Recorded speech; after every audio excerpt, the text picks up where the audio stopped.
All right, guys. How many of you bring food from home? Lunch, breakfast, whatever.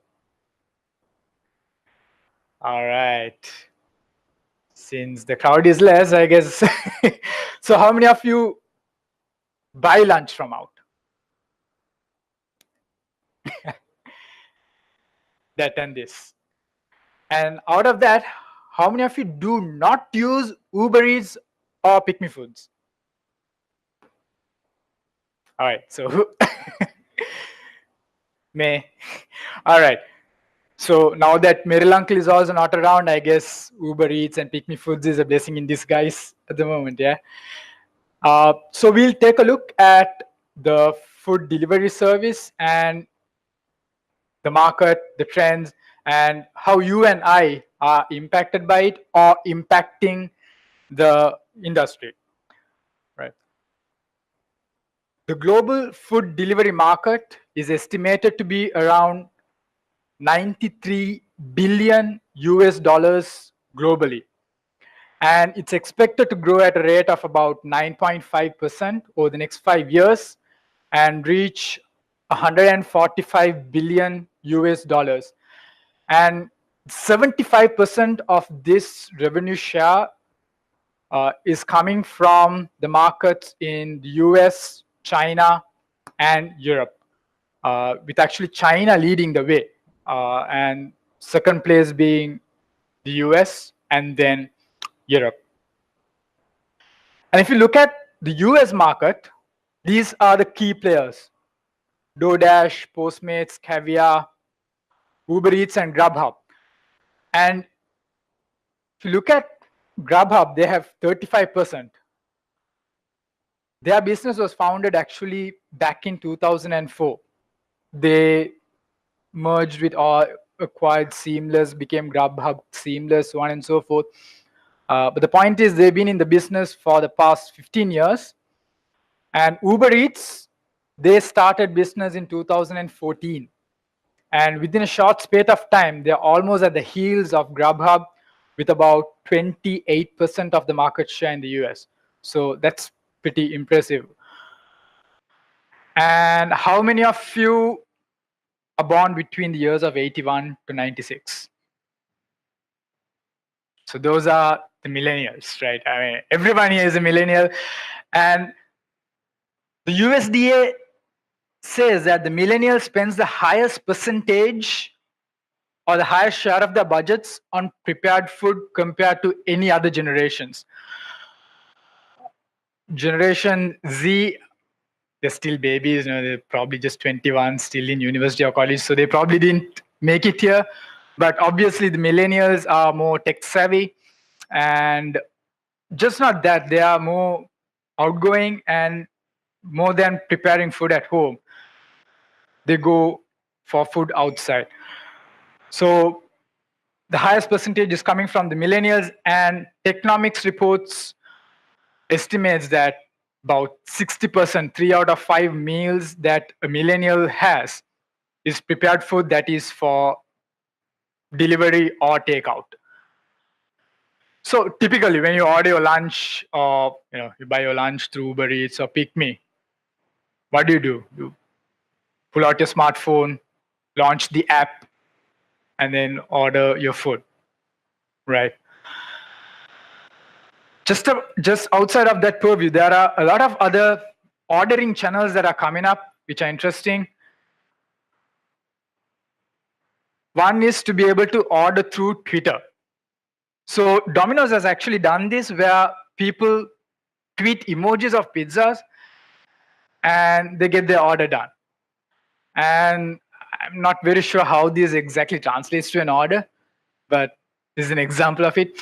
And even chatbots on Facebook, or even Twitter DM, direct messaging, all of that are helping you with placing orders through the use of virtual assistants. Smartwatches. You can order through your smartwatch and you can track your order. So here, your Domino's pizza is being baked, stage 3, and you can track it through to delivery right on your watch. TVs are becoming smarter by the day as well. So the next time you launch or you want to watch a movie, you could order your food along with it, buy your movie, buy your food, and make a theater at home. And you could order from your car. Actually, Pizza Hut partnered with Accenture and Visa so that the drivers could actually place an order through the dashboard without having to take the hand off the wheel.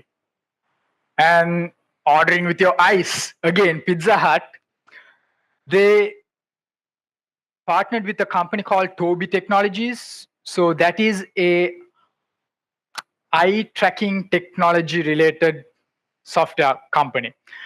And what they do is they track your eye movements and see or look at the moment you focus at an item. And when you focus on something, it places the order for you automatically. Right. So apart from your smartphone, you've gone through one of these channels, placed your order, and it's gone to the restaurant. Nowadays, the order counter at the restaurant would probably look like this. With 7, 8 different tabs. Ron actually touched upon this yesterday. It's because there are so many food delivery apps out there. Starting from Uber Eats, Postmates, Caviar, and a host of other apps that we don't even know names of. And all of them require the restaurant to have a tablet that is provided by them, or at least a dedicated device to receive their orders. Hence, it clutters up the counter so bad. And this is where online order integrators like Chowli and Checkmate come into play. So what they do is they aggregate these orders from the different food delivery apps, and then they channel it through to your point of sale system.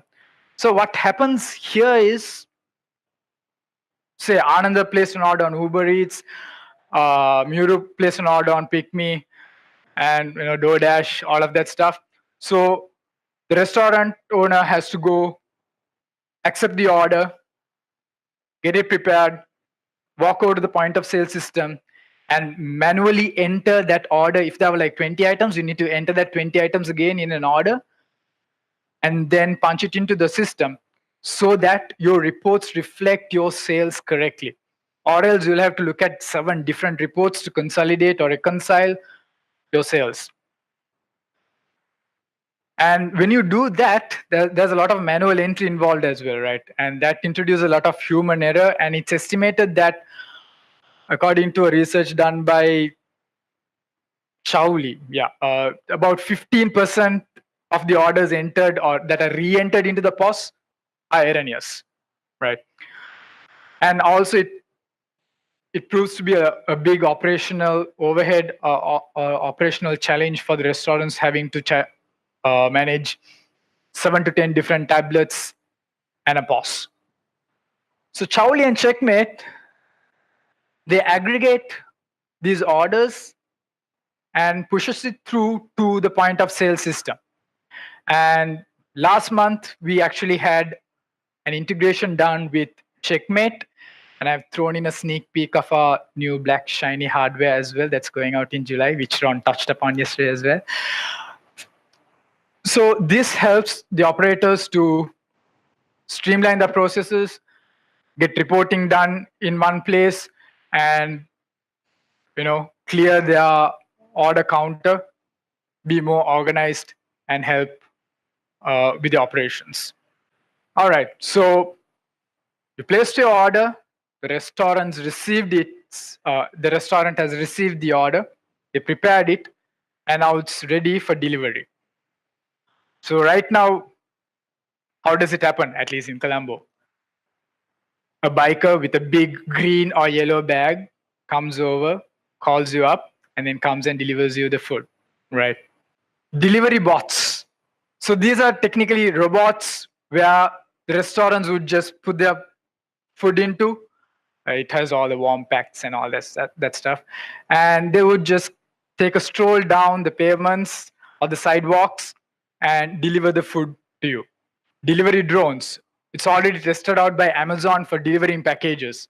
And Domino's has also tested this out in the UK to deliver their pizzas. Delivery with parachutes. Well, this is a weird one off, I guess. This actually happens in Melbourne. It's a restaurant or an app called Jaffle Shoots. And this is called the floating eateries or something like that. So you place your order on the app, and then you need to go to a certain place where the food is delivered, and then they parachute your food to you. I'm not sure this is going to be a global hit. So this is the mainstream. You order your food is prepared, and the food is delivered to you. But there are also other new niches coming up in the food delivery industry. One of the main things that this is tackling is combating food waste. According to the United Nations, 1/3 of all food prepared goes to waste. And that's estimated to be about 1.3 billion ton of food going to waste. So that's a lot of food. So what these type of apps help you do is they help you to order food that would otherwise go to waste. So you can get them off at 50% or 50%, 75% off, whatever, so that they don't have to just waste food, but at least cover the cost. And there are also other charitable organizations which use different softwares or different apps to collect food that would go to waste and distribute it to the needy or to the underprivileged. Now you can not only get food for yourself, but you can also get food for your cats and your dogs and squirrels and whatever that you have. Virtual kitchens. So with the advent of all these delivery apps, you technically don't really need to have a restaurant.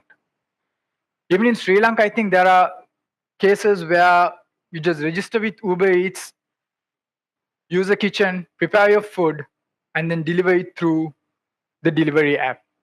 And it's not just about having no restaurants. Even restaurants use this paradigm to have a virtual kitchen. So for example, say Sysco. They specialize in prawn-based meals, right? But they can also decide that they want to sell normal Sri Lankan rice and curry. But if they try to do that in their restaurant, they're going to compromise on their brand image, right? But they have a lot of kitchen space, maybe. So what they could do is allocate a part of that kitchen space. No, it's all capacity planning, right? Project managers.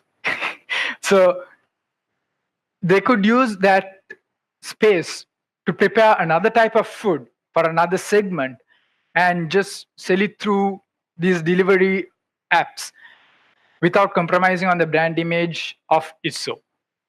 And they can still make an extra buck out of the delivery orders. And there's no new niche without cryptocurrency making its way through, right? So Liferando is a European-based food delivery software company. And they actually accept Bitcoins for orders. And I think Domino's also tried this out for a while in one of their UK franchises, but I don't think it really continued. But Domino's had tried it out, and there was also another website called takeaway.com, which had tried crypto. So all these niches, all these trends are catching up fast. Or actually, they've been rolled out in a lot of these US markets, the European markets, and even in China. Probably is about time all these come here to Sri Lanka as well. So let's see how and where your next food is going to come from.